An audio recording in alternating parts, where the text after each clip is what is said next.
اس پاک خاتون کے پاس اللہ کا فرشتہ آیا اور کہا کہ اے کنواری مریم، اللہ تجھے ایک نیک اولاد عطا کرنا چاہتا ہے۔ خاتون نے کہا یہ کیسے ممکن ہے جبکہ مجھے کسی مرد نے چھوا تک نہیں۔ فرشتے نے کہا ایسا کرنا تیرے رب کے لیے بہت آسان ہے۔ وہ نیک اور پارسا خاتون کون تھیں جو قیامت تک پاک دامنی کی مثال بن گئیں؟ وہ خاتون جسے اللہ نے اپنے زمانے کے تمام عورتوں پر برتری حاصل فرمائی۔ حضرت بی بی مریم علیہ السلام کے والد کا نام عمران اور والدہ کا نام حنا تھا۔ حضرت عمران حضرت سلیمان علیہ السلام کی اولاد میں سے تھے اور ان کی اہلیہ حنا داؤد علیہ السلام کی اولادوں میں سے تھیں۔ حضرت عمران بنی اسرائیل میں بڑے عابد زاہد اور عالم تھے، اس لیے مسجد اقصی کی امامت لوگوں نے آپ کے سپرد کی ہوئی تھی۔ حضرت حنا کے ہاں اولاد نہ تھی۔ ایک روز آپ نے ایک درخت کے سائے میں ایک چڑیا دیکھی جو اپنے بچے سے پیار کر رہی تھی اور اسے دانہ کھلا رہی تھی۔ یہ منظر دیکھ کر آپ کا دل بھر آیا اور آپ نے بارگاہ الہی میں اولاد کے لیے دعا کی، لہٰذا اللہ نے آپ کی دعا قبول فرمائی۔ حضرت مریم کی پیدائش سے قبل آپ کی والدہ نے منت مانی کہ اپنی اولاد کو بیت المقدس کی خدمت کے لیے نظر کر دوں گی۔ بنی اسرائیل کے یہاں یہ روایت تھا کہ جو لڑکا اللہ کی نظر کر دیا جاتا تھا وہ نہ شادی کرتا تھا اور نہ دنیاوی مشاغل میں دلچسپی لیتا تھا، صرف اور صرف عبادت گاہ میں خدمت کرتا اور خوب عبادت میں مشغول رہتا تھا۔ لہٰذا حنا نے اللہ سے بیٹے کے لیے دعا کی تھی، لیکن ان کے ہاں بیٹے کی بجائے بیٹی کی پیدائش ہوئی۔ حضرت حنا نے لڑکی کا نام مریم رکھا۔ سریانی زبان میں مریم کے معنی ہے خادم کے، کیونکہ آپ مسجد اقصی کی خدمت کے لیے وقف کر دی گئی تھیں، اس لیے یہ نام موضوع سمجھا گیا۔ حضرت مریم کی ولادت سے قبل ہی آپ کے والد وفات پا گئے، اس لیے حنا نے ولادت کے بعد آپ کو ایک کپڑے میں لپیٹ کر بیت المقدس کے علماء کے سامنے پیش کر دیا تاکہ وہ انہیں اپنی کفالت میں لے لیں۔ جب حضرت مریم بیت المقدس میں لائیں گی تو مجابروں کے درمیان اختلاف پیدا ہو گیا، ہر کوئی خود کو اپنا زیادہ حقدار سمجھتا تھا۔ پھر یہ فیصلہ ہوا کہ مجابرین وہ قلم جن سے وہ تورات لکھتے ہیں پانی میں چھوڑ دیں گے، جس کا قلم پانی کے بہاؤ میں بہنے کے بجائے الٹا بہے گا وہ مریم کی کفالت کا حقدار ہوگا۔ اس مقابلے میں حضرت زکریا علیہ السلام بھی شامل تھے۔ ان کے قلم کو اللہ نے پانی میں بہاؤ کے الٹے طرف بہا دیا اور وہ ان کی پرورش کے حقدار ہو گئے۔ اس طرح بی بی مریم کو اللہ کی منشا کے مطابق حضرت زکریا علیہ السلام کی کفالت میں دے دیا گیا۔ حضرت زکریا کی بیوی حضرت مریم کی خالہ لگتی تھی، لہٰذا ان سے بڑھ کر ان کی بہتر پرورش اور کوئی نہ کر سکتا تھا۔ حضرت مریم علیہ السلام دوسرے بچوں کی نسبت بڑی تیزی سے بڑھتی رہیں۔ جب آپ حضرت زکریا علیہ السلام اور اپنے خالہ کی غیر پرورش پا کر کچھ بڑی ہوئیں تو بیت المقدس میں آپ کے لیے ایک کمرہ مخصوص کر دیا گیا۔ یہاں زکریا علیہ السلام کے علاوہ اور کوئی نہیں جا سکتا تھا۔ آپ دن رات اللہ کی عبادت میں مشغول رہتی۔ جب حضرت زکریا علیہ السلام آپ کے پاس آتے تو حیران ہوتے کہ ان کے پاس بے موسمی پھل موجود ہوتے تھے، گرمیوں کے پھل سردیوں کے موسم میں اور سردیوں کے پھل گرمیوں کے موسم میں آپ کے حجرے میں رکھے ہوتے تھے۔ جب حضرت زکریا علیہ السلام حضرت مریم سے پوچھتے کہ یہ پھل کہاں سے آتے ہیں، انہیں کون دے جاتا ہے، تو حضرت مریم فرماتی اللہ کے پاس سے۔ اللہ نے بی بی مریم کو پسندیدہ اور مومنہ بندی میں شمار کیا تھا، جیسا کہ سورہ ال عمران میں ارشاد ہوا، اور جب فرشتوں نے کہا اے مریم، بے شک اللہ نے چن لیا ہے تمہیں اور خوب پاک کر دیا ہے اور پسند کیا ہے تمہیں سارے جہاں کی عورتوں سے، اے مریم خلوص سے عبادت کرتی رہو اپنے رب کی اور سجدہ اور رکوع کرنے والوں کے ساتھ۔ بی بی مریم جس مقصد کے لیے چنی گئی تھی وہ بھی باقی تھا۔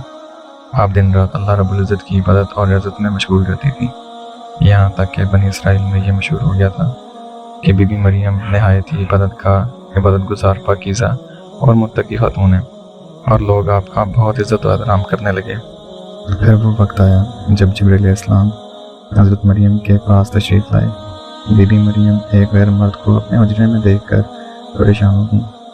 حضرت جبرائیل آپ کے پاس انسانی شکل میں تشریف لائے تھے۔ حضرت مریم آپ کو دیکھ کر بولی، اگر تو کوئی خدا ترس انسان ہے تو تجھ سے خدا رحمان کی پناہ مانگتی ہوں۔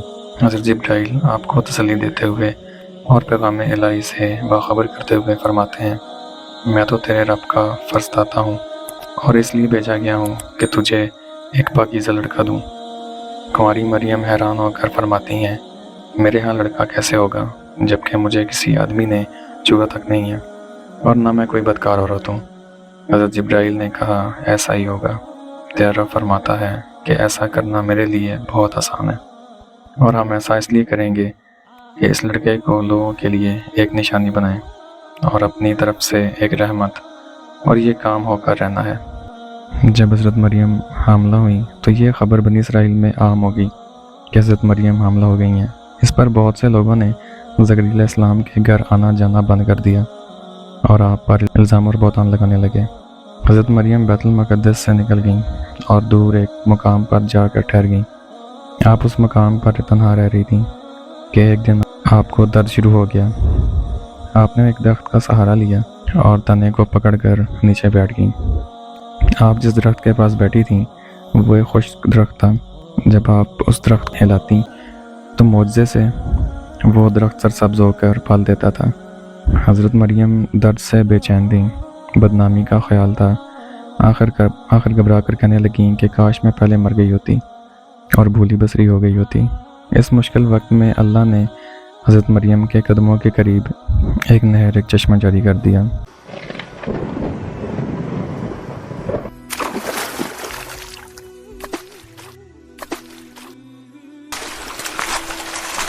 اور ندا آئی کہ پانی پیو اور کھجور کھاؤ تاکہ جسم کو تقویت پہنچے، پھر اپنی اولاد کو دیکھ کر آنکھوں کو ٹھنڈک پہنچاؤ۔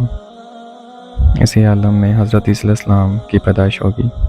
آپ اپنے بیٹے کو لے کر قوم کے پاس آئیں۔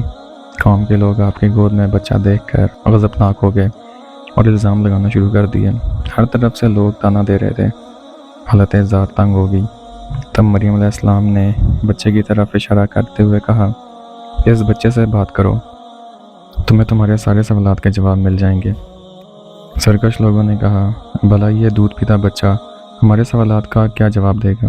اچانک سے عیسیٰ علیہ السلام نے بولنا شروع کر دیا۔ بچے نے کہا بے شک میں اللہ کا بندہ ہوں، مجھے اس نے کتاب دی ہے اور مجھے نبی بنایا ہے اور مجھے بابرکت بنایا ہے جہاں کہیں ہوں، اور مجھے نماز اور زکوٰۃ کی وصیت کی ہے جب تک میں زندہ ہوں، اور اپنی ماں کے ساتھ نیکی کرنے والا، اور مجھے سرکش بدبخت نہیں بنایا، اور مجھ پر سلام ہے جس دن میں پیدا ہوا اور جس دن مروں گا اور جس دن زندہ کر کے اٹھایا جاؤں گا۔ اس کے بعد حضرت مریم حضرت عیسیٰ علیہ السلام کو لے کر مصر چلی گئیں۔ جب حضرت عیسیٰ علیہ السلام کی عمر مبارک 13 سال ہوئی تو بیت المقدس واپس آ گئیں۔ روایتوں میں حضرت مریم السلام کی تاریخ وفات 35 عیسوی اور آپ کی عمر 51 سال لکھی گئی ہے۔ اسلام کے علاوہ کیتھولک اور عیسائی بھی حضرت مریم علیہ السلام کو نہایت عقیدت اور احترام کی نگاہ سے دیکھتے ہیں، اور آپ وہ واحد خاتون ہیں جن کا نام قرآن مجید میں درج ہے اور بائبل کے پرانے عہد نامے میں بھی موجود ہے۔ حضرت عائشہ سے روایت ہے کہ نبی صلی اللہ علیہ وسلم نے فرمایا اللہ نے مجھے خبر دی ہے کہ جنت میں میرا نکاح مریم بنت عمران، موسیٰ کی بہن کلثوم اور فرعون کی عورت آسیہ سے ہوگا۔